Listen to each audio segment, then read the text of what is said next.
It felt like the whole internet was against me at one point. Privileged, insensitive, like rich kid, ignorant, all these different things. Useless, disappointment, ugly, like some people even told me to like commit suicide, like kill yourself.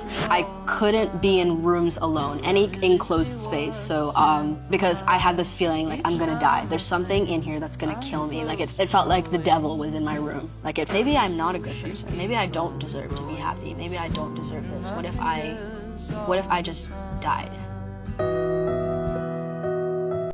Hello mga kapatid, ang depression ay hindi isang bastang ordinaryong sakit at karamdaman ng isang tao. Dapat mo itong paglabanan. Sabi ng salita ng Panginoon sa Philippians chapter 4 verse 6 to 7, "Do not worry about anything, but in everything, by prayer and supplication, with thanksgiving, let your requests be made known to God.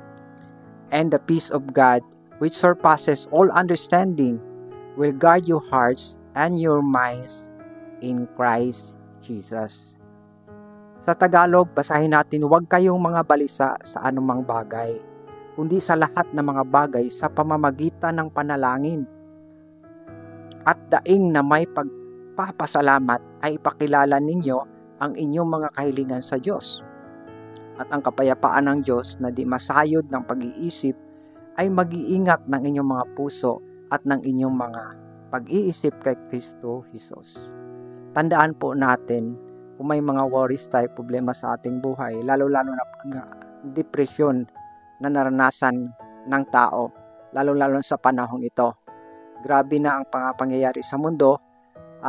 Maraming mga tao apektado sa mga nangyayari, nakikita natin sa mundong ito, maging sa mga personal na buhay natin.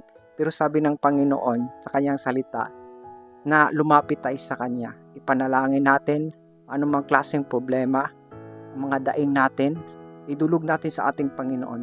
Dahil siya lang ang makapagbigay ng kapayapaan na hindi kayang ibigay ng mundong ito. Kapayapaan kahit marami kang pera, marami kang material na bagay, pero kapag wala ang Diyos sa buhay mo, siguradong hindi ka pa rin masaya. Kaya ang Diyos lang nagbibigay sa atin ng tunay na kapayapaan. Idulog natin lahat ng ating mga hinanaing, lahat ng mga bigat ng ating puso. At siya lang ang magbibigay sa ating kapahingahan. God bless mga kapatid, at continue to seek and serve the Lord.